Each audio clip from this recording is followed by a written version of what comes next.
langsung saja membuka surat 2 ayat 185 yang menyebut satu-satunya ayat yang menyebut lafaz Ramadan. Jadi satu-satunya ayat yang menyebut kalimat atau kata Ramadan di dalam Al-Quran hanya ayat ini. Surat 2 berarti surat apa? Al-Baqarah ayat 185. Ya, ayatnya mungkin sering dengar ya. A'udzubillahiminasyaitonirrajim. Syahrul Ramadan alladzi unzila fihi al-Qur'an. Syahru berarti bulan. Orang Arab menyebut bulan itu lain dengan bulan yang di langit itu. Itu disebut qamar. Disebut dengan apa? Qamar, ya. Qamar itu ketika terbit di awal bulan namanya hilal. Ketika terbit di tengah bulan disebut purnama, disebutnya al-badr. Maka baginda Nabi Muhammad SAW disebut gelarnya al-badr al-haqiqi, purnama hakiki. Ya, maka ada kita kalau maulid kita baca anta syamsun anta badrun. Engkaulah sang matahari, engkaulah sang purnama. Jadi bulan yang ada di malam 14.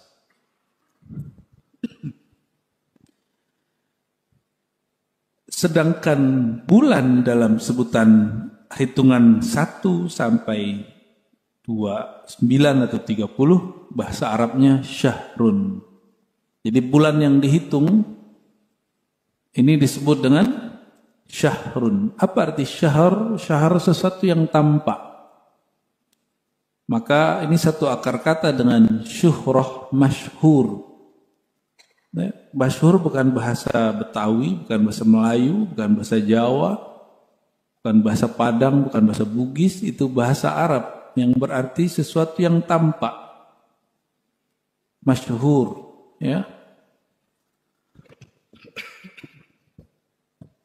Maka syahrul Ramadan, sesuatu yang tampak dari bulan Ramadan, itu terjemahan harfiah, tapi terjemahan maknawinya sudah melekat, yaitu bulan Ramadan.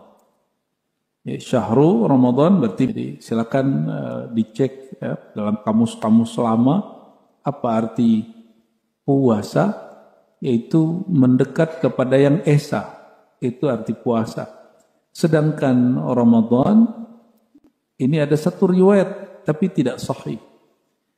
Rajab syahrullah, Sya'ban syahri, wa Ramadan syahru ummati. Tapi hadis ini tidak sahih.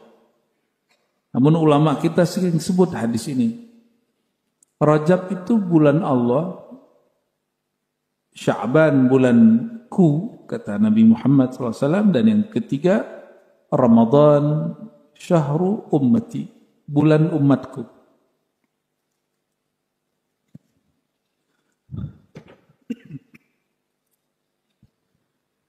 Namun, meskipun ini riwayatnya dhaif, dalam ilmu mustalahat, untuk memahami satu istilah, maka riwayat ini perlu dipertimbangkan secara makna. Bahwa Ramadan itu bulan umat Nabi Muhammad SAW, itu tidak salah. Dan ada satu riwayat lagi yang juga dhaif. Ya. Kita makruh menyebut bulan menyebut Ramadan tanpa kata bulan. Lianna Ramadan ismun min asma'illah. Jadi ada satu kitab ya dinukil oleh Imam Ibnul Jauzi yang menyebutkan bahwa Ramadan itu salah satu nama dari nama-nama Allah. Yaitu Allah yang maha menghanguskan dosa-dosa. Itu makna Ramadan. Namun pandangan ini kurang pas. Ya, pandangan ini kurang pas. Jadi ulama sendiri pun meskipun mereka mampu berbahasa Arab, tidak semuanya langsung dapat memastikan makna satu teks dalam Al-Quran. Padahal ini satu-satunya ayat yang menyebut lafaz Ramadan di dalam Al-Quran. Saya ketemulah seorang kekasih Allah. Saya yakin dia wali Allah. Kita bertanya tentang tanazzalul malaikatu warruh. Surat apa itu? Surat Al-Qadar. Apakah itu Lailatul Qadar? Lailatul Qadar yaitu malam tanazzalul malaikatu warruh. Turunnya secara petumpah ruah, yaitu para malaikat warruh dan ar-ruh. Lalu saya bertanya, ar-ruh itu siapa? Wahai Tuan Syekh.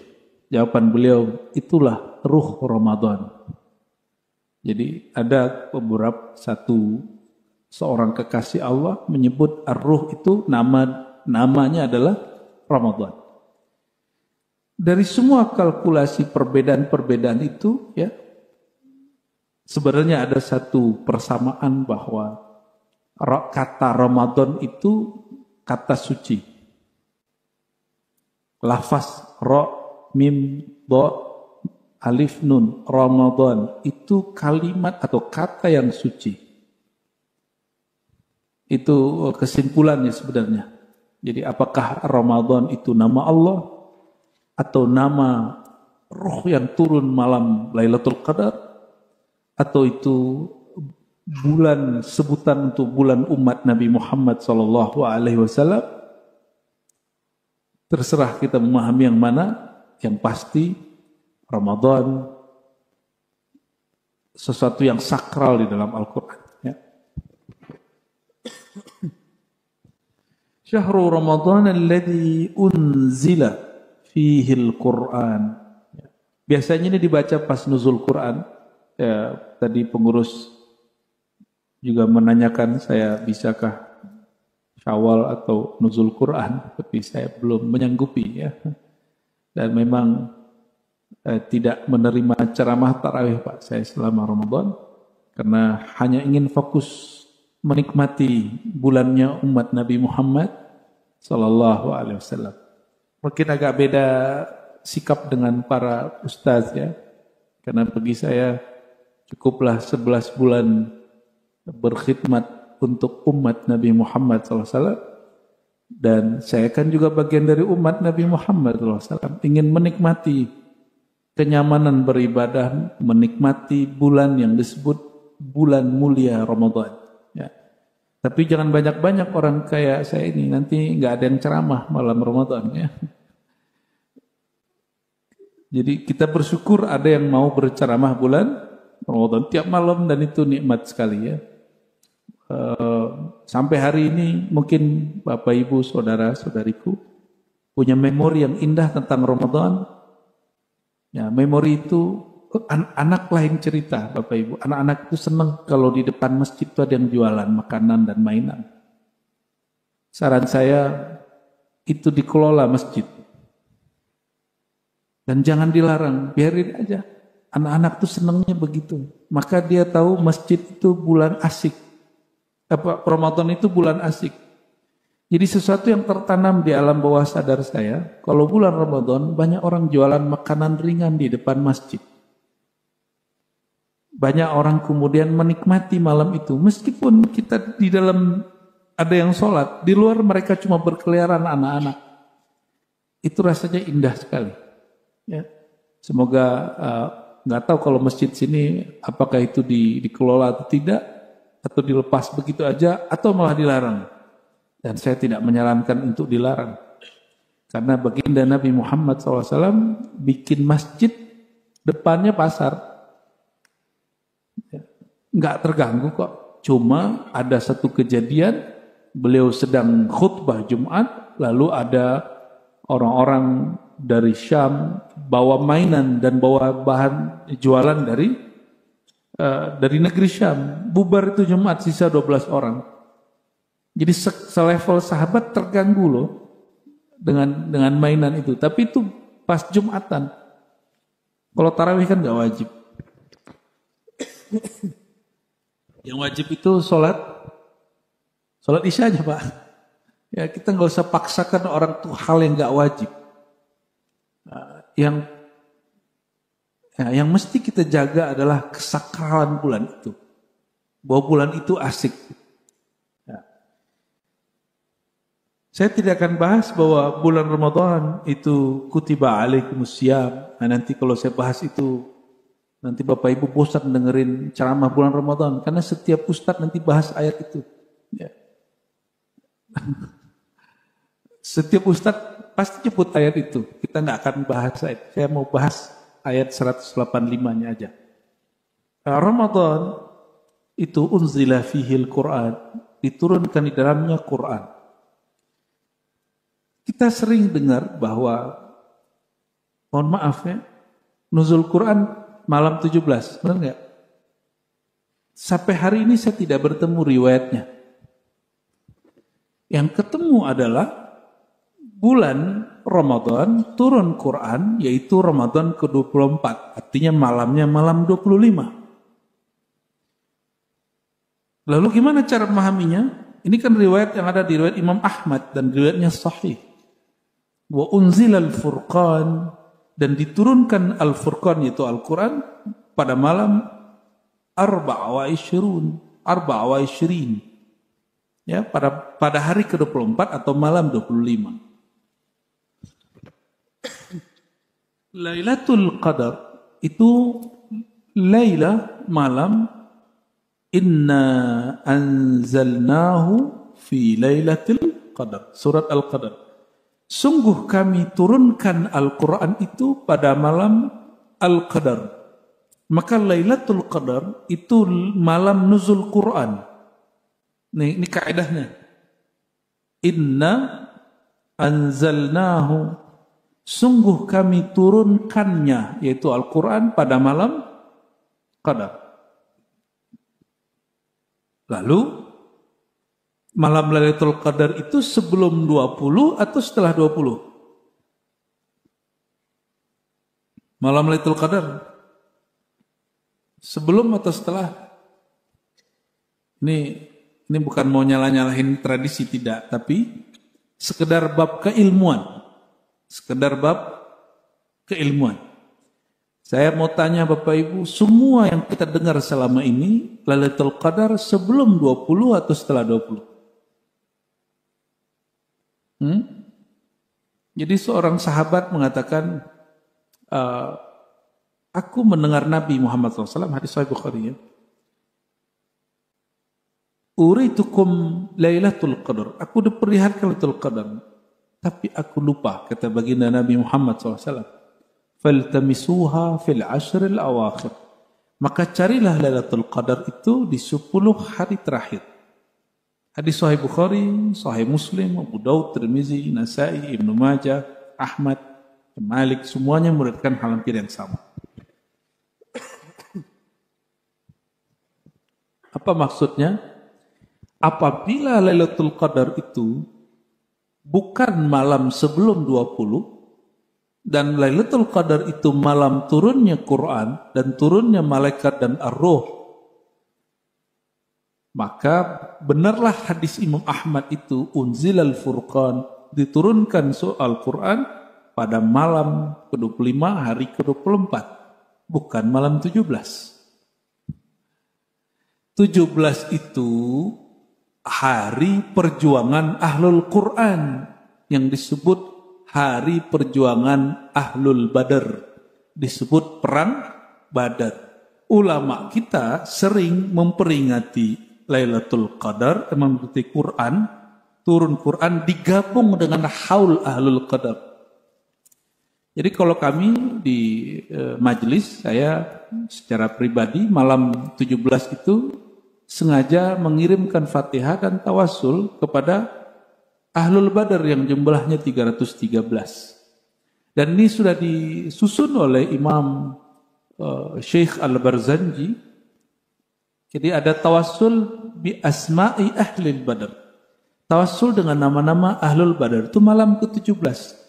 Karena Ahlul Badar, sahabat Nabi yang jumlahnya 313, mereka semuanya Ahlul Quran, mereka pejuang Al-Quran, Berjuang umat Nabi Muhammad SAW berperang, perang disebut perang Badar, itu hari atau malam ke-17.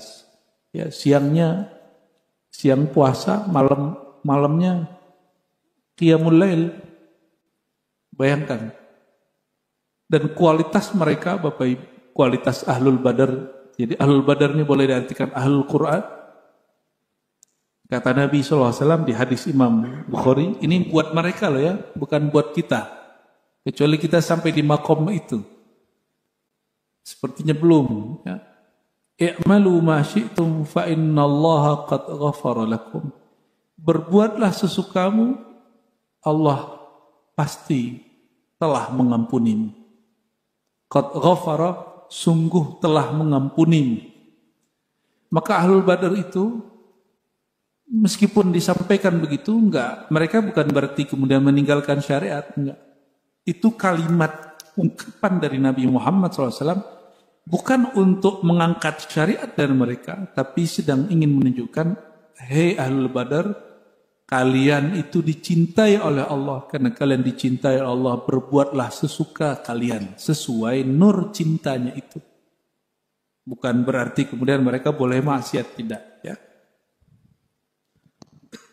Mungkinkah kekasih Allah mendurhakai Allah? Mungkin enggak? Maksiat itu artinya durhaka. Tapi adakah hamba Allah, kekasih Allah salah? Ada enggak? Keliru, boleh?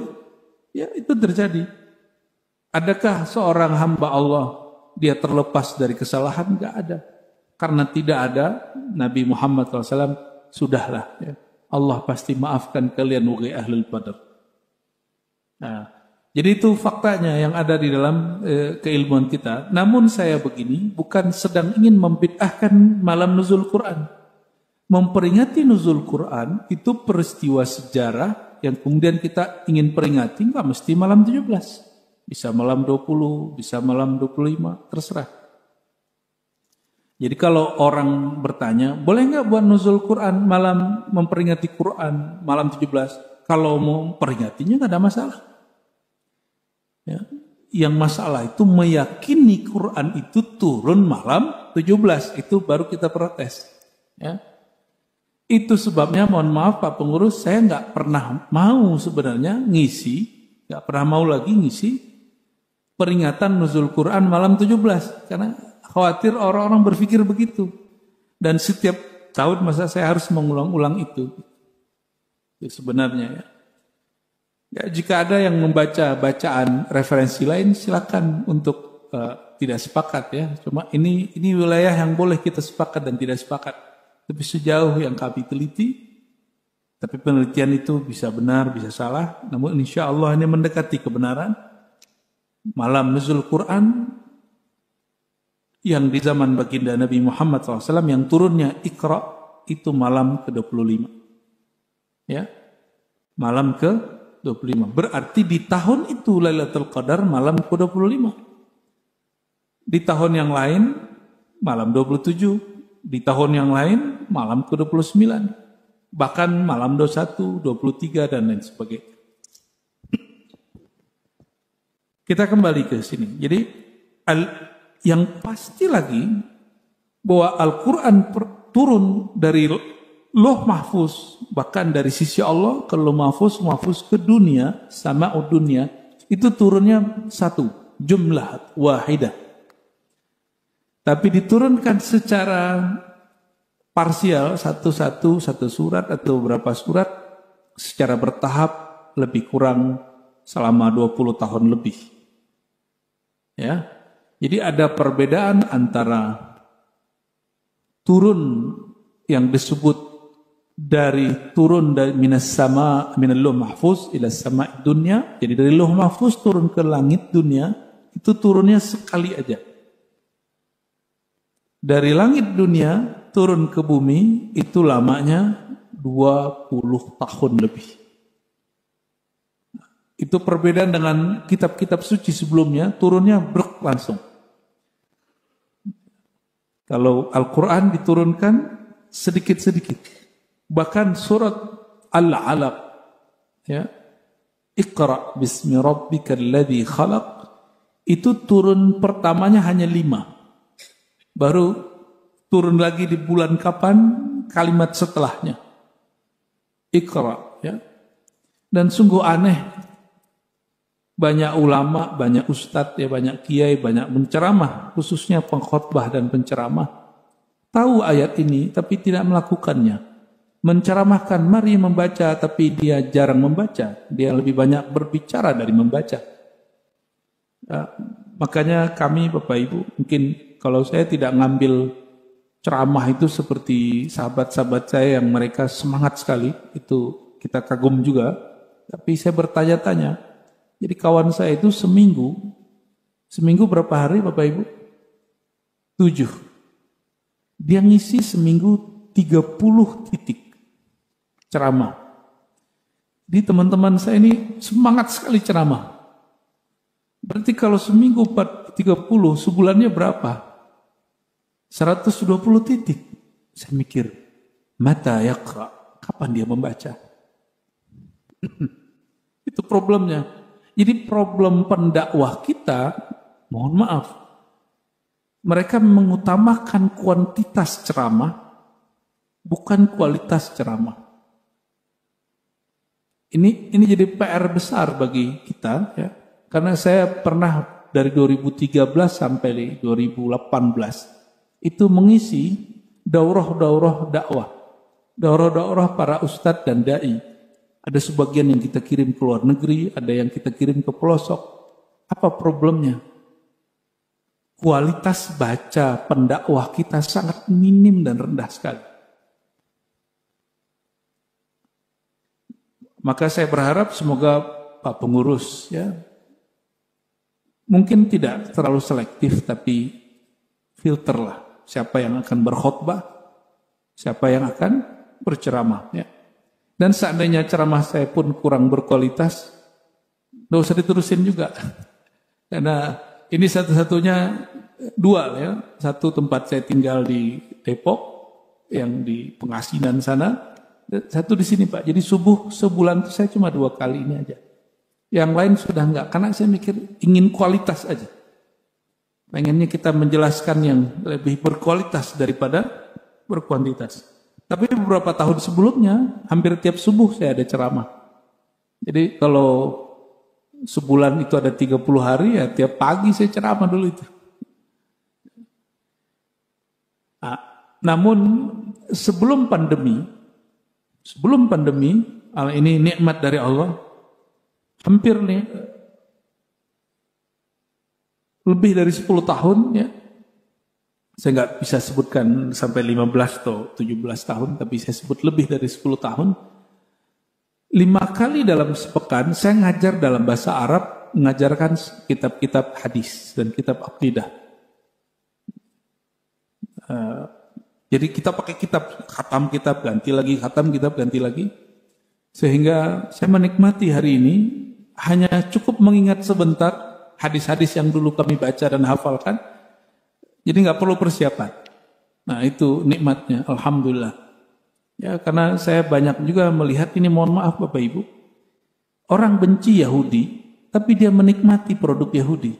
Dia benci Amerika, tapi dia mau ceramah, dia buka dulu aplikasi yang dibuat oleh orang Amerika itu. Apa itu?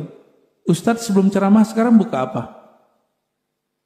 Buka handphone, buka smartphone, buka Google, buka YouTube. Padahal katanya benci Yahudi, benci Amerika. Saya tidak mengajarkan benci Yahudi, benci Amerika, ya. Saya mengajarkan benci yang dibenci Allah. Yahudi ada yang muslimah, ada yang tidak muslim. Istri Nabi ada yang Yahudi, yaitu Sofiyah. Maka kita terhadap Yahudi nggak ada urusan ras, urusannya urusan agama. Tapi sejak kapan agama itu kemudian mengajarkan kebencian? Sejak orang salah faham tentang beragama. Seandainya beragama Islam itu membuat benci-bencian, maka Nabi SAW pasti benci dengan Maria Al-Qibtiyah. Karena dia seorang Nasrani. Pasti benci dengan Sofiyah, dia seorang Yahudi. Enggak, agama kita enggak begitu Pak. Dulu negeri kita juga enggak Islam kok. Negeri kita baru belakangan masuk Islamnya. Dulu mungkin kakek buyut bapak ibu masih ngasih sesajen ke pohon, ya. Saya masih ingat masa kecil saya masih ada orang naruh sesajen di pohon-pohon besar. Masih kecil saya itu. Mungkin sebelumnya lebih parah lagi, ya. Baik Bapak Ibu, jadi yang pasti dari Ramadan itu bulan diturunkan Quran. Itulah hari, malam, bulan yang Nabi SAW didatangi oleh sahabat langitnya, yaitu Sayyidina Jibril, lalu mengatakan Iqra ya Muhammad. Dan di mana itu terjadi? Itu turunnya di mana? Gua Hira. Ya, semoga yang masih badannya kuat nanti kalau umroh, haji kesana lagi Pak. Kalau udah nggak kuat, tapi kayaknya orang Indonesia ini emang malas untuk naik ke atas. Padahal kita kalau lihat orang-orang Turki, orang-orang Uzbek, orang Kazakhstan, itu mereka udah tua-tua, tapi kalau jalan cepat sekali, naiknya cepat kok. Ngalahin kita yang masih muda. Ya. Mereka nyampe kemudian di Gua Hira hanya sekedar ingin membaca surat Yasin atau Iqra. Itu luar biasanya mereka itu. Hanya ingin sekedar mengenang bahwa ayat ini dulu pernah turun di sini. Kita dengerin tuh, itu sorbannya tebal-tebal pas baca Yasin, salah-salah Pak. Orang Turki itu. Tapi yang kita lihat bukan dia salah baca. Yang saya lihat adalah semangat mereka mengenang bacaan itu di tempat awal kali Quran turun. Ya, Bapak Ibu Saudara yang bukan Allah, maka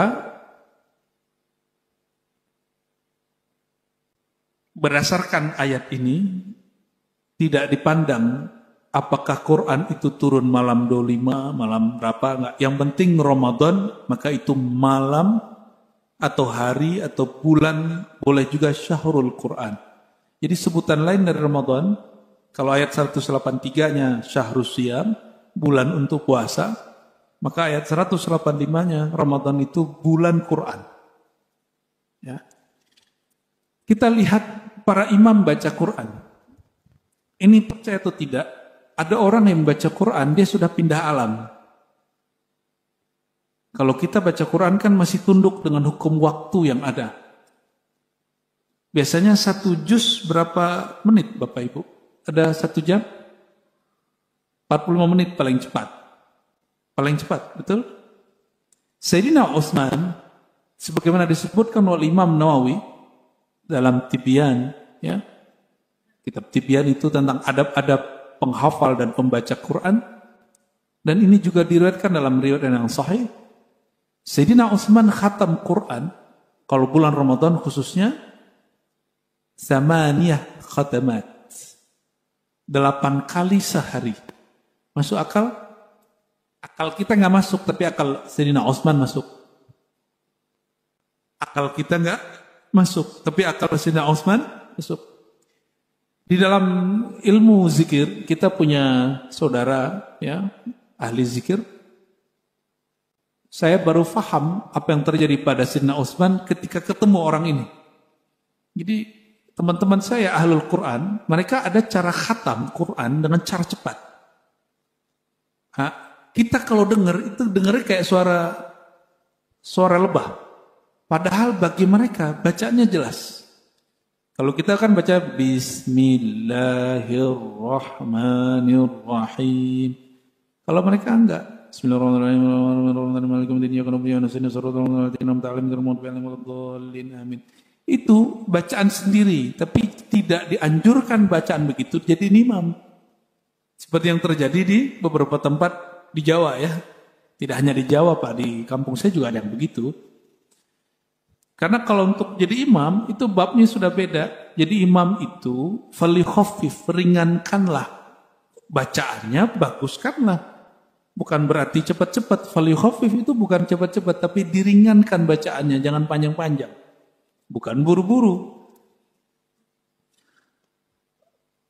Setelah ketemu orang-orang yang baca Qur'annya cepat sekali, jadi saya 20 menit 1 juz.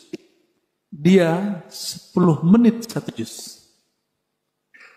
Dia 10 menit 1 juz. Berarti kalau 30 juz berapa menit dia perlu? Orang ini? 1 juz 10 menit. 30 juz berapa menit dia perlu? 300 bagi 60 berapa? 5 jam khatam Quran. Masuk akal? Sehari ada 24, ya anggaplah 25 jam. 25 bagi 25, 5 kali khatam, Mbak. Masuk akal itu. Masuk akal bagi saya. Ya. Mungkin Sayyidina Utsman 1 juznya 7 menit. Karena mereka ketika baca bukan lagi di alam ini. Mereka sudah masuk kepada alam kewahyuan. Alam kalam. Alamnya kalimatullah. Nah, alam kalimatullah, Allah itu ad-dahr, sang pemilik waktu, sang pengatur waktu. Allah bisa panjangkan waktu itu, bisa pendekkan waktu itu. Dalilnya apa? Ini baru saja kita melewati bulan mulia, bulan Rajab, yaitu Isra Mi'raj. Isra Mi'raj, ukuran makhluk biasa, paling cepat 3 bulan baru sampai di Al-Masjidil Aqsa. Nabi SAW berangkat tengah malam, pulang sebelum subuh. Ya mungkin 3-5 jam. Perjalanan 5 bulan atau 3 bulan ditempuh hanya 3-5 jam. Kok bisa? Ya suka-suka Allah. Kan yang punya waktu Allah. Ya. Para pejuang Ashabul Kahfi kalau bahasa kita, bahasa Arabnya Ashabul Kahf, pemuda gua. Mereka 309 tahun tapi rasanya yauman au ba'da yaum. Berapa lama mereka merasakan? Hanya sehari atau setengah hari. Siapa yang mendekin waktu untuk mereka? Itu Allah Subhanahu wa taala, ya. Lalu disebutkan di situ fungsi Quran, hudan linnas wa bayyinatin minal huda wal furqan. Quran itu huda, dia hidayah bagi manusia. Maka Quran bukan ayat untuk menyembelih orang, bukan ayat untuk mengkafir-kafirkan orang, bukan ayat untuk menyalah-nyalahkan orang. Nah, ini saya pernah mengalami satu fase kalau baca ayat yang terbayang kesalahan orang. Ya, semoga Bapak Ibu kalau baca ayat yang terbayang kesalahan diri, bukan kesalahan orang lain. Ya. Dan fase itu agak lama Bapak Ibu, hampir 2,5 tahun. Saya belajar satu manhaj tafsir yang sekarang saya paham ini ternyata metode tafsir kelompok yang sekarang disebut kelompok teroris. Jadi saya pernah ikut metode kajian tafsirnya lebih dari 2,5 tahun. Dan kita ajak teman-teman para pemuda di kampung saya untuk ngaji seperti itu. Dan ayat pertama yang dibaca surah Al-Jumu'ah ayat 2 lalu termasuk ayat ini. Fungsi Quran untuk hudal linnas. Lalu metodenya, ini hati-hati anak-anak pemuda ya, mahasiswa ini masuk ke kampus-kampus. Jadi ada kelompok-kelompok tafsir. Ini tidak semuanya kelompok tafsir itu diridhai oleh Allah SWT. Kenapa? Ya saya bekas itu. Kami dulu selama 2,5 tahun dalam kelompok tafsir mengambil ayat sesuai nafsu kami. Nah, pakailah ayat ini bahwa metode menjelaskan Quran adalah bahwa bayyinatin minal huda wal furqan. Ayat dijelaskan dengan ayat. Jadi dicarilah kalimat yang sama pakai indeks, dicocok-cocokin, lalu dijadikan satu materi. Itu kemudian jadi modul. Sehingga disitulah orang salah paham tentang kata khalifah di Quran. Ya, ternyata Ustadz saya itu penganjur khilafah, tapi dengan cara yang salah kaprah. Saya mencita-citakan khilafah, tapi khilafah ini bukan kita yang buat. Ya, ini saya sampaikan ya, bahwa seorang muslim pasti merindukan khilafah yang dirindukan itu, yaitu khilafah ala minhajid nubuwah. khilafah pemerintahan yang dipimpin berdasarkan manhaj jalan thariqah kenabian. Nabi itu thariqahnya apa? Bukan pakai akal semata, tapi dibimbing oleh wahyu. Wahyu itu turunnya ke kolbu. Maka kalau minhajin nubuah diartikan itu pemerintahan yang dipimpin oleh orang-orang yang ahli kolbu. Kapan itu? Wallahu a'lam kapan. Di dalam hadis dikatakan, ini dipimpin oleh seorang imam yang diberi hidayah. Yang diberi hidayah itu bahasa Arabnya Al-Mahdi. Karena dalam sejarah orang menunggu Al-Mahdi, maka muncul istilah di kalangan Sunni dan Syiah Al-Muntazar. Al-Mahdi Al-Muntazar. Jadi tidak benar bahwa Al-Muntazar hanya dipakai oleh Syiah. Ulama Ahlus Sunnah, bahkan ada teman saya, tadinya ya inilah parahnya jamaah, para pencari kebenaran nih, tapi kemudian datang ke ustadz dan meninggalkannya sesukanya. Ya. Jadi ngaji ke kita nangis-nangis, ya. Habis itu nggak ngaji lagi sama kita karena terpengaruh satu potongan video Syekh Ali Jum'ah, salah satu mantan mufti di Mesir, yang mengatakan bahwa istilah Al-Muntazar istilah dari Syiah. Kalau begitu gurunya Syekh Ali Jum'ah Syiah dong, kan nggak begitu. Potongan video tidak boleh dijadikan sebagai cara kita menghukumi orang ini secara umum. Gurunya Syekh Ali Jum'ah namanya Sidi Abdullah Ghumari punya risalah kecil dan judulnya menyebut lafaz Al-Mahdi Al-Muntazar. Dan Syekh Ali Jum'ah menyebut guruku ini mursyid wali Allah dan ahli hadis. Ahlus Sunnah wal Jamaah. Maka istilah Muntazar bukan istilah Syiah.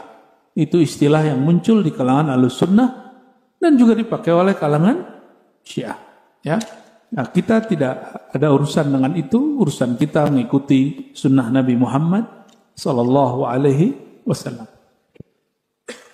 Bapak Ibu yang bukan Allah, saudara-saudariku, banyak di musim kampanye dan di musim pemilihan ini, orang kemudian skeptis dengan hasil demokrasi, lalu mengatakan demokrasi kufur. Ada yang ngaku-ngaku Ahlus Sunnah buat muktamar, tapi pas kita cek, ini ulama Ahlus Sunnah dari mana? Pesantren dari mana nih orang? Ternyata banyak hari ini orang yang mensabotase nama Ahlus Sunnah Aswaja. Lalu mereka buat muktamar, membuatkan hasil kesimpulan yang dulu dilakukan oleh kelompok yang namanya Hizbut Tahrir. Pernah dengar? Hizbut Tahrir itu sudah dilarang di Indonesia, tapi telat. Saudi sudah melarangnya jauh-jauh hari. Awal muncul langsung dilarang. Bahkan di negeri tempat munculnya, yaitu Yordan, itu Hizbut Tahrir dilarang, diharamkan. Di Mesir juga diharamkan. Loh, Indonesia kok terima mentah-mentah? Dan alhamdulillah kita beberapa waktu lalu dengar pemerintah kita baru melarang. Tapi Indonesia tidak punya undang-undang untuk memberhentikan aktivitas Hizbut Tahrir. Dan tidak ada undang-undang kita untuk menangkap Hizbut Tahrir. Itu baiknya Indonesia. Maksudnya apa? Kelompok-kelompok yang hari ini ingin menghancurkan negara Indonesia yang kita cintai ini adalah kelompok-kelompok yang menikmati sistem negeri kita. Tanpa demokrasi, ada nggak kelompok Hizbut Tahrir itu? Nggak ada. Tapi mereka mengharamkan demokrasi. Ini hipokrit. Ya, tapi terjadi, Pak. Terjadi. Ya. Saya nggak tahu setiap Jumatan masih ada yang bagi-bagi selebaran nggak di sini? Selebarannya judulnya Al-Islam. Ya. Saya nggak benci juga sama Hizbut Tahrir, Pak. Tapi secara ideologi bagi kita itu keliru besar. Karena mereka meyakini Rasulullah SAW mendirikan khilafah. Ini pembohongan terhadap Rasulullah SAW. Ini perhatikan. Nabi tidak pernah membangun khilafah. Karena khilafah artinya negara yang dibangun setelah Nabi Muhammad SAW. Melanjutkan pemerintahan Nabi Muhammad SAW. Disebut khilafah. Maka yang bangun khilafah siapa? Sahabat Nabi. Karena khilafah itu produk sahabat, bukan produk wahyu. Maka khilafah suci atau tidak suci? Ini kita boleh cek Bapak Ibu. Kita boleh cek. Sayyidina Abu Bakar dipilih langsung. Sayyidina Umar dipilih langsung? Tidak. Ditunjuk oleh Abu Bakar. Utsman dipilih langsung? Tidak. Perwakilan. Ali perwakilan. Sayyidina Ali ke Muawiyah itu sistemnya apa? Pakai perang dulu. Perang sivil, baru kemudian diplomasi. Lalu Sayyidina Ali kirim diplomatnya kalah. Jadi dalam sistem khilafah sahabat itu terjadi perang, terjadi pembunuhan, perang Sayyidina Ali dengan Aisyah, perang Sayyidina Ali dengan Muawiyah. Itu khilafah. Muawiyah bunuh 12 sahabat Nabi sehingga membuat Sayyidah Aisyah tidak mau menyapanya. Muawiyah mengatakan, saya tidak bermaksud seperti itu, wahai ibunda. Tapi ibunda Aisyah menolaknya. Itu terjadi di khilafah. Yang membunuh cucu Rasulullah SAW, Sayyidina Al-Husain, itu masa khilafah. Khilafah Yazid bin Muawiyah. Yang membunuhnya adalah gubernur daripada Irak, namanya Ibn Ziyad. Maka ketika Nabi sedang jalan-jalan, ya, tiba-tiba malaikat Jibril turun, ditanya. Hadis Imam Ahmad menyebutkan riwayat yang hampir sama. Hei Muhammad, apakah engkau mencium bau sesuatu? Kira-kira begitu kalau diterjemah sekarang. Kalau di Imam Ahmad lain, beliau langsung berkalam kepada Abbas atau keluarga Nabi yang lain. Inilah asyummu, aku mencium di sini bau darah segar cucuku Husain. Jadi Nabi sudah dikabarkan wafatnya Sayyidina Husain. Jadi Nabi sudah lihat siapa yang bunuh. Bahwa itu terjadi di zaman khilafah. Saya ada kitab Bapak Ibu beberapa tentang khilafah. Mulai dari yang tua sampai yang agak belakangan. Dan sejarah khilafah hampir mirip dengan sejarah semua pemerintahan yang ada di alam semesta. Bunuh-bunuhan, paman bunuh ponakan, ponakan bunuh saudara, saudara bunuh ayahnya, ayah bunuh anaknya. Yang sering kita dengar, ini mohon maaf, yang sering kita dengar tentang Muhammad Al-Fatih yang indah-indahnya, Bapak Ibu nggak dengar berdarahnya. Sudah dengar kisah berdarahnya? Di Turki Utsmani itu menyebut negaranya daulah Turki Utsmani, bukan khilafah. Turki Utsmani menghapus sistem putra mahkota. Pernah dengar? Oleh karenanya, semua putra raja dulu kan istrinya banyak.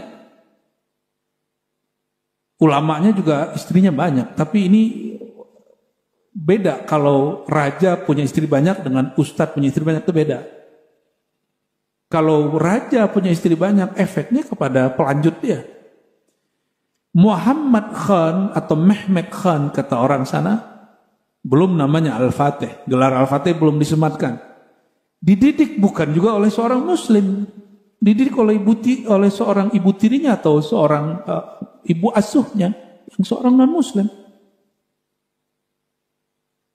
yang mengajarkan dia cara berpolitik. Dan disitulah saya tragis sekali melihat Muhammad Khan yang kemudian digelari Al-Fatih, dia mesti harus membunuh, memerangi saudara masih sedarah sama dia, cuma mungkin beda ibu. Karena Turki waktu itu pecah menjadi 4 kerajaan. Berapa pecahnya? 4 kerajaan kecil. Dan itu yang orang yang Bapak Ibu dengar-dengar hari ini Muhammad Al-Fatih itu bunuhin mereka. Ada yang tangkapin mereka. Saudara bunuh saudara. Maka tidak ada bedanya. Semua pemerintahan selain pemerintahan Nabi Muhammad SAW itu pasti berdarah. Yang suci hanya pemerintahan Nabi Muhammad SAW, itu pun ada perang. Bedanya, dalam semua perang Nabi, hanya sekali Nabi SAW yang memulai perang. Itu seingat saya namanya, yang perang bulan Rajab itu, perang Yarmuk seingat saya. Dan ulama tarikh, ulama sejarah berbeda pendapat, ini gimana nih? Kenapa Nabi dulu menyerang? Terlebih dahulu menyerang musuh. Maka baru terjawab belakangan oleh Syekh Ramadan Al-Buti, ayah dari guru kami, Syekh Taufik Al-Buti, yang beliau sedang lagi buka tafsir Quran dibom oleh kelompok penganjur khilafah dan salah paham. Di salah satu masjid, bayangkan betapa kejinya penganjur khilafah itu, dan mereka tidak ada syar'inya sama sekali, tidak ada sunnah-sunnahnya sama sekali. Di masjid tempat orang baca Quran, tempat orang sholat, tempat wali-wali Allah sedang sholat, sedang baca ayat, sedang ngaji ayat-ayat Allah, itu mereka bom dan bunuh. Kayak gitu khilafah yang mau dia bangun. Ya, na'udzubillah min dzalik. Jangankan rahmat bagi alam semesta, rahmat bagi sesama muslim pun dia tidak ada. Kata Syekh Muhammad Sa'id Ramadan Al-Buti, ya, Nabi itu sekali-kalinya memulai perang, itu alasannya jika Nabi tidak menyerang Romawi, maka Nabi pasti diserang bulan berikutnya. Maka pilih mana? Diperangi atau nyerang duluan? Maka beliau mengeluarkan satu kalimat dalam hadis yang Sahih Muslim diungkapkan, al-harbu khida. Perang itu adalah khida.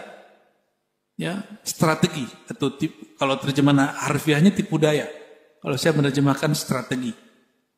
Nah, Bapak Ibu, terutama anak-anak muda, udah tenang ya. Nggak usah kemudian menginginkan sesuatu sebelum masanya. Karena Imam Nu'taillah mengatakannya, min jahlil murid, ya, salah satu ciri seseorang masih jahil, tidak kenal Allah, tidak kenal baginda Rasulullah SAW, tidak kenal Al-Quran dan Sunnah. Menginginkan sesuatu sebelum terjadi. Allah belum menginginkan khilafah itu ada, terus kita menginginkannya. Kalau Allah menginginkan, dikatakan dalam hadis, seandainya kiamat tinggal 1 hari lagi, maka malam ini, malam tadi, Allah islahlah seorang imam namanya Imam Mahdi. Islah itu artinya diperbaiki. Allah ganti sifat dia. Berarti, nah ini kata kunci Bapak Ibu, sang imam itu lagi Allah balut dengan sifat-sifat kemanusiaan yang kita kemudian mustahil dia sang imam. Kan pikiran orang Imam Mahdi itu dari sekarang sudah tahajudan ya, sudah sholat jamaah terus-terusan, hafiz Quran gitu. Itu bayangan kita. Tapi saya kalau baca hadis ini, seandainya kiamat hanya tinggal 1 hari 2 hari, maka Allah akan islah sang imam itu dalam semalam. Yuslihuhullahu fi lailah. Berarti yang mengkehendaki imam itu siapa? Allah. Udah, kita siapkan diri, pantaskan diri dengan apa? Qurankan kolbu kita. Ya. Qurankan kolbu ini, maka nanti ketika sang Al-Mahdi muncul, kita nggak kaget. Saya khawatir Pak, setelah nonton Al-Fatar itu, karena Fatar muncul ya. Avatar yang Bapak Ibu lihat, itu kan konsep Mesiah. Dalam semua agama, lalu dibuat menjadi hiburan. Dan asik sekali kan nontonnya. Tapi hati-hati, avatar yang dilihat orang hari ini itu baru avatar alam bumi, bukan alam semesta. Sedangkan Al-Mahdi itu rahmat bagi alam semesta. Semuanya. Tidak hanya bumi ini. Di situ disebutkan puncak daripada avatar, sang penyelamat, juru selamat akhir zaman, itu mampu mengendalikan 4 unsur alam. Api, air, apa lagi? Itu disebut orang sakti. Hanya mengendalikan bumi. Kalau dalam ilmu kemakrifatan, orang ini disebut wali alam, bukan wali Allah. Dia cuma wali alam, bukan wali Allah. Kalau wali Allah, tidak hanya 4 unsur alam semesta itu. Coba lihat baginda Nabi Muhammad SAW tunjuk matahari, itu matahari berhenti Pak sejenak. Karena Sayyidina Ali mau sholat asarnya telat. Mataharinya sudah separuh terbenam. Nabi tunjuk, wahai matahari, tahan sejenak. Ya, saudaraku Ali sedang mau sholat. Tungguin. Jadi tidak hanya anasir yang 4 itu sampai matahari, sampai bulan itu bisa dikendalikan oleh Rasulullah SAW. Tapi Rasulullah nggak pakai itu setiap hari. Karena itu namanya melanggar hukum alam. Disebut khariqul adah, merobek hukum alam. Jika ada satu hukum alam dirobek, maka dia berefek kepada hukum-hukum yang lain. Ini bahayanya. Jadi, terus yang kedua, coba lihat. Di situ avatarnya mengendari apa? Ada binatang berbulu yang bisa terbang, benar nggak? Saya agak ngeri, Pak. Yang saya dengar lain kebalik. Justru Dajjal itu, nah ini kita dengar dari pandangan ulama yang kasyaf. Punya kendaraan, salah satunya kendaraan yang punya kendaraan bisa terbang sebesar itu, sebesar yang dikendarai si Avatar itu. Apa yang saya khawatirkan nanti, film ini masuk ke alam bawah sadar anak-anak muda. Mungkin Bapak Ibu, mohon maaf, sudah ada yang berpulang sebelum sang imam itu muncul. Wallahu a'lam. Mungkin ada yang dipanjangkan umurnya. Di saat nanti Imam Mahdinya muncul, Dajjalnya muncul, si Dajjalnya mengendarai binatang yang bisa terbang. Orang mengira, oh ini Avatar, ini Mahdi. Itu yang saya khawatirkan. Ya. Sedangkan Imam Mahdinya tidak dikasih buruk. Nggak dikasih buruk, Pak. Disuruh berjuang seperti manusia biasa. Dikejar-kejar, ya. Mau dibunuh orang dari mana-mana. Maka mereka hanya bergerak malam hari. Setiap kali terbenam matahari mereka bergerak. Untuk menyelamatkan diri. Untuk kemudian berpindah ke negeri yang tanah suci itu. Yaitu Mekah. Jadi enggak seperti yang diimajinasikan orang-orang yang berbicara akhir zaman sesuai dengan imajinasi. Khayalan. Tiba-tiba sekarang ada Imam Mahdi di baiat di Mekah, kan ada sekarang begitu, ya. Betul lah. Dalam hadis Imam Ahmad itu ada satu riwayat. Mahdi palsu nanti diikuti oleh banyak perempuan. Nah, ini hati-hati ibu-ibu. Hati-hati ibu-ibu ya. Berarti ibu-ibu ini sangat sensitif, gampang tersentuh. Saking tersentuhnya sama yang palsu aja ikut. Maka mesti mengerti ilmu akhir zaman dengan akal yang waras, hati yang bening, rohani yang terbimbing oleh Allah Subhanahu wa taala. Bukan cocok logi. Ya, mencari Mahdi bukan cari orang yang hidungnya mancung, jidatnya lebar. Kalau itu mah banyak. Al-Mahdi itu yang diberi hidayah. Yang diberi hidayah Allah hidung, jidat atau kolbu. Kolbu. Maka yang mengenal Al-Mahdi itu cuma ahli kolbu. Bahkan ahli ruh barangkali kalau diistilahkan. Semoga Ramadan itu tidak hanya bulan ritual. Ritual itu kuantitas menyembah, tapi juga nanti menjadi bulan spiritual. Spiritual, jadi apa beda ritual dengan spiritual? Ritual itu sibuk dengan tetek bengek yang sifatnya rukun syarat. Sudah bid'ah, simbol-simbol. Tapi spiritual sifatnya kualitas. Jangan hanya qiyamul malam Ramadan. Mulai malam nanti, qiyamul dicicil. Sehingga nanti bulan Ramadan capeknya sudah nggak ada. Jadi malam nanti mulai latihan Pak. Ya 3 rakaat, 5 rakaat, kalau perlu langsung 11 rakaat. 2, 1. Ini yang afdal. Nah, ini terlepas dari pembicaraan kita tadi. Saya nggak tahu di sini sholatnya berapa rakaat? 11. Caranya 4 atau 2. Alhamdulillah ya. Agak lama perjuangan kita dengan kawan-kawan para asatis untuk merubah tradisi 4 menjadi 2 rakaat. Ya, karena untuk mendewasakan takmir masjid ini agak sulit. Ya, mohon maaf Pak. Di banyak masjid itu takmir masjid ngomong gini, jamaah pilih mana?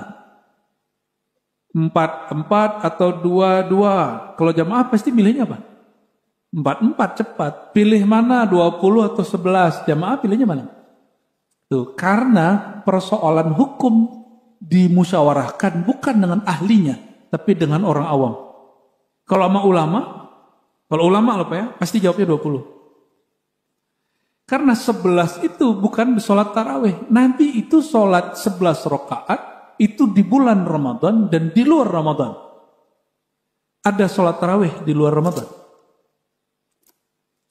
Ada nggak? Ini sekedar pengetahuan Pak. Semoga suatu saat masyarakat di sini ritualnya meningkat dengan spiritualnya naik dan jadi 20 rakaat. Gak usah 1 juz, pakai al-hakumut takatsur cukup. Al-hakumut takatsur, qul ya al-wallahu ahad cukup. Tapi gak usah cepat-cepat, standar. Katanya pengen dapat qiyam man qama, ya. Siapa yang berdiri qiyamul lail, ya. Ghafarallahu lahu ma taqaddama min dzambi. Itu kan ayat yang hadis yang dibaca hampir tiap malam sampai akhir Ramadan. Hatta bulan Syawal masih baca hadis itu Ustaz. Enggak tahu kehabisan bahan atau emang pengen ngingetin umat.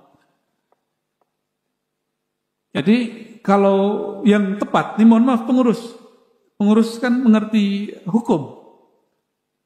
Jika ingin menentukan satu peribadatan, bukan bermusyawarah dengan jamaah, musyawarahnya dengan guru ngaji, dengan ulama ahli hukum. Ya. Dan alhamdulillah di banyak masjid yang tadinya 4-4 sekarang sudah 2-2. Kenapa? Karena pengurusnya nanyanya ke ulama, bukan nanyanya ke orang awam. Ya, kalau saya sebagai orang awam saya milih 4 cepat. Ya. Milihnya enggak 20, milihnya 11. Meskipun secara hukum Islam dalam fikih sholat tarawih itu enggak ada batasannya. Boleh 2, boleh 4. Tapi ulama kita, para sahabat sepakat bahwa mereka dipimpin oleh Sayyidina Ubay bin Ka'ab 20 rakaat. Dan itu riwayatnya sahih. Dan ulama ahli fikih sepakat itu ijma, kesepakatan. Yang ada itu di sejarah umat Islam, itu nambah, bukan kurang. Nyampe di Indonesia jadi kurang. Imam Malik tinggal di Madinah. Muridnya Imam Syafi'i asalnya Mekah. Di Mekah, orang kalau selesai 20 rakaat, mereka tawaf dulu. Selesai tawaf, mereka sholat 2 rakaat, lalu witir. Jadinya 23. Jadinya berapa? 23.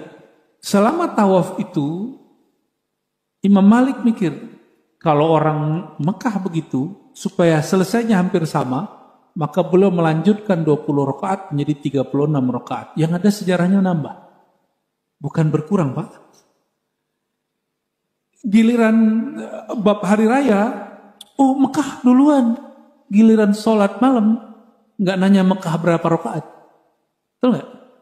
Coba, Masjidil Haram berapa rakaat? 20 rakaat. Giliran rakaatnya nggak diambil. Tapi masalah hari rayanya rame. Yang rame bukan ulama, yang rame tetap masyarakat. Dan mohon maaf, itu ramenya gimana? Pengurus nanya sama jamaah. Jadi jamaah, kita mau puasa tanggal berapa? Nanyanya ke jamaah lagi. Yang tepat bagaimana menentukan puasa dan hari raya? Mengikuti sunnah Nabi. Ya, jangan ngomong hari gini masih ngikutin sunnah Nabi. Itu bisa kufur. Minimal melanggar sunnah, meninggalkan sunnah. Kalau nggak mau ngambilin hadis ini, uskut, diam aja. Nabi mengatakan sumu li ru'yatihi. Ini bukan masalah modern tidak modern. Adakah orang yang tidak yang bisa mengalahi kehebatan Nabi Muhammad SAW? Kan nggak ada. Tentukan bulan puasa berdasarkan ru'yatihi, melihat bulan. Ini hadis Sahih Bukhari, Abu Daud, Tirmizi. Hadis sahih. Waftiru, berhari rayalah kalian dengan melihat biru'yatihi, melihat bulan. Ya, dulu saya ngejekin ngeliat bulan, Pak. Bagi saya cukup lah ngitung-ngitung aja. Lalu kiai kami nanya, kok ini pakai analog? Karena orang kalau nggak bisa pakai dalil biasa, pakai analog, pakai kias. Ibu-ibu hamil, HPL-nya keluar tanggal 7 Ramadan misalnya. HPL-nya begitu. Itu lahirnya mesti tanggal itu. Bisa maju, bisa mundur, tergantung keluarnya. Bukan berdasarkan hasil hitungan. Dihitung nih sekarang bahwa perkiraan Ramadan terbit bulannya tanggal sekian. Saya mau tanya Bapak Ibu, ini jujur. Itu bulan ngikutin hasil penanggalan? Atau gimana? Atau penanggalan harus ngikutin bulannya? Gimana yang pas? Ini nggak ada urusan NU Muhammadiyah Pak. Saya udah lewat masalah debat-debat begitu. Kita sekarang hanya ingin mengamalkan sunnah Nabi Muhammad SAW. Hanya ingin mengamalkan sunnah Nabi. Bapak cek semuanya. Nabi tidak pernah pakai hisab. Sahabat tidak menggunakan hisab menentukan Ramadan. Sampai tabi'in, tabi'ut tabi'in, baru ketika umat Islam menaklukkan Romawi, orang Romawi ngambil ilmu dari Yunani. Yunani dulu belajar ke India. Maka hisab dan falak nujum itu diambil dari orang India lama. Silakan lihat sejarahnya. Itu bukan dari Islam. Ya, katanya ikut Nabiullah, Nabiul Arab, Nabiul Arabi, Nabi orang Arab, bukan Nabi Hindia, bukan Nabi Yunani. Ya, itu kalau mau ketat itu. Kalau mau apa? Ketat. Nah, ini pesan Imam Nawawi, jangan sampai kamu ibadah ngikutin hawa nafsumu, ngikutin ego kelompokmu. Sebelum ada NU Muhammadiyah, hadis ini sudah ada belum? Ya, belum ada NU Muhammadiyah, hadis ini sudah ada belum? Nah, coba ayatnya lihat. Faman syahida minkumus syahra falyasum. Ini dalilnya. Kalau nggak percaya sama hadis ini ayatnya. Siapa yang menyaksikan bulan maka berpuasalah. Perintahnya jelas. Syahida, menyaksikan dengan kasat mata. Maka Nabi dalam hadis Imam Tirmizi, ya, Nabi SAW nggak melihat bulan. Tiba-tiba ada pengembala datang dari padang pasir, tengah malam datang ke Nabi SAW dan mengatakan, ya Rasulullah, ini qad ra'aituha. Aku telah melihat sang hilal bulan sabit itu muncul. Lalu Nabi tanya, ada nggak saksimu? Ada. Ya sudah. Langsung kemudian Nabi membuat pengumuman, besok kita puasa. Jadi nggak mesti kemudian kita bersikeras ya. Dan perhatikan ya, kok bisa beda antara satu negeri dan negeri lain. Jadi dulu dalam hadis Nabi dan hadis sahabat tabi'in, yang terjadi perbedaan itu bukan antara dalam satu rumah beda puasa, enggak. Dulu beda negeri, beda kampung, beda mulainya. Itu yang sunnah. Abu Quraib, bukan Abu Quraib, Quraib ya. Dia ditugaskan oleh Muawiyah pergi ke satu kota, itu kota Madinah. Dia berangkat dari Syam, dari Damaskus. Lalu dia menyaksikan Sayyidina Abdullah bin Abbas yang tinggal di kota suci saat itu menentukan bulannya beda dengan ibu kota. Waktu itu Damaskus. Bertanyalah Quraib, ada apa ini wahai Ibnu Abbas? Kamu enggak patuh sama pemerintah? Jawaban Ibnu Abbas apa? Hakadha amarana Rasulullah SAW. Beginilah Nabi perintahkan aku. Melihat bulan. Maka Imam Muslim ngasih judul itu hadis. Likulli baladin ru'yatuhum. Bukan likulli syakhsin. Setiap negeri punya ru'yat. Bukan setiap orang punya ru'yat. Itu bid'ah. Mana yang sunnah? Beda negeri, beda ru'yat. Maka kita dan Mekah nggak boleh. Apa nggak mesti sama? Coba saya mau tanya Bapak Ibu. Kalau siang duluan mana? Kita apa Mekah? Tapi dalam hitungan Arab, yang lebih dahuluan, yang dihitung itu malamnya atau siangnya? Yang pertama dihitung. Ya, lebih dulu malam kita atau Arab? Mana yang lebih dulu? Lebih dulu malam kita. Tapi, coba perhatikan. Jam 6 nanti, orang ngelihat bulan. Ini contoh. Jam 6, orang ngelihat bulan. Itu di Mekah jam berapa? Udah bisa ngelihat bulan belum?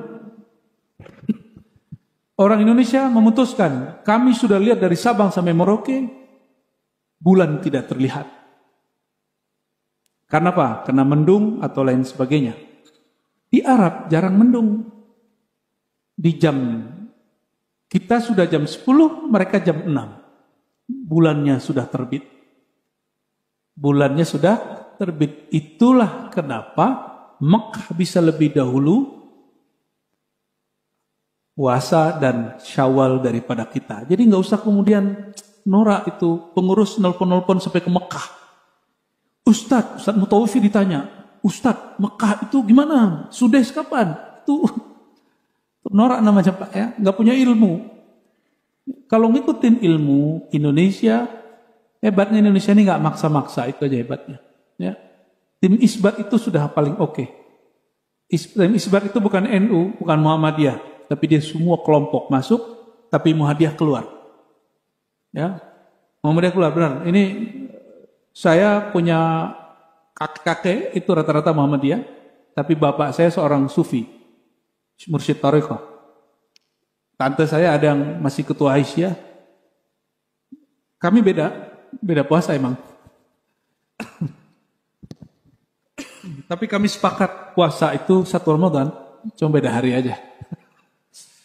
Ya, dan kami sepakat bulan Syawal, hari raya itu 1 Syawal.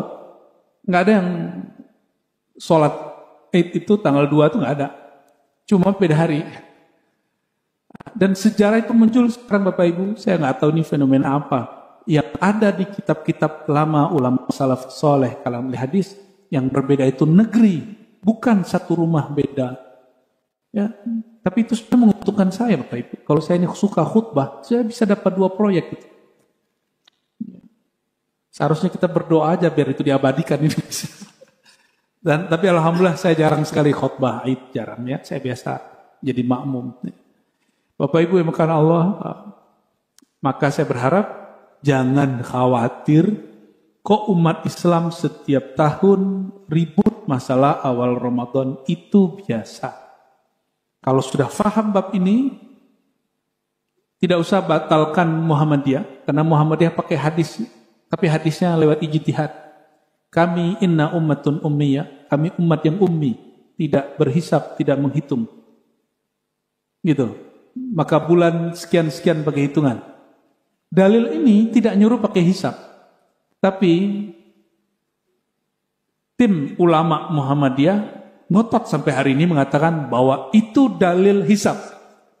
Maka mereka mengatakan ini dalilnya, ini disebut dengan zonni. Tapi anehnya ya sama, awamnya NU dan Muhammadiyah kan sama-sama fanatis. Mohon maaf. Yang nggak fanatis itu ustadznya, ulamanya mah beres. Ya, saya jelaskan begitu, terus jamaahnya ngomong apa? Ya, orang kampung saya kan banyak Muhammadiyah, Pak. Ya. Kamu itu siapa? Orang tarjih itu semuanya alim-alim semua. Saya tanya, tahu dari mana Pak orang tarjih alim semua? Tahu dari mana kelompok Bahsul Masail alim semua? Kalau NU, belum tentu. Jadi kita ini mengatakan, ayo ikut sunnah Nabi. Ternyata di alam bawah sadar jamaah, mau dia NU Muhammadiyah, mereka taklid kepada ustadz. Betul nggak? Kita nggak sanggup, ya, Bapak Ibu nggak sanggup mengolah dalil. Yang sanggup mengolah dalil, ulama ahli dalil. Ya, oleh karena itu saya tidak sedang ingin ngajak kita berantem, tapi kalau kita sunnah, lihat bulan. Karena Bapak Ibu tidak bisa ngeliat bulan, tunggu hasil tim isbat yang melihat bulan. Tapi saya dari kecil pakai hisab, ya sudah, nggak ada masalah juga. Namun itu tidak pernah dilakukan Nabi Muhammad SAW. Coba sekali aja seumur hidup ngikutin sunnah Nabi gitu dalam bab Ramadan, bisa nggak? Ya, siapa tahu habis itu meninggal kan? Meninggal dalam mengikuti sunnah Nabi Muhammad SAW, dan itu indah sekali Pak. Karena kita selalu berdoa, Allahumma admitni, Allahumma tawaffani ala syariati Sayyidina Muhammadin SAW.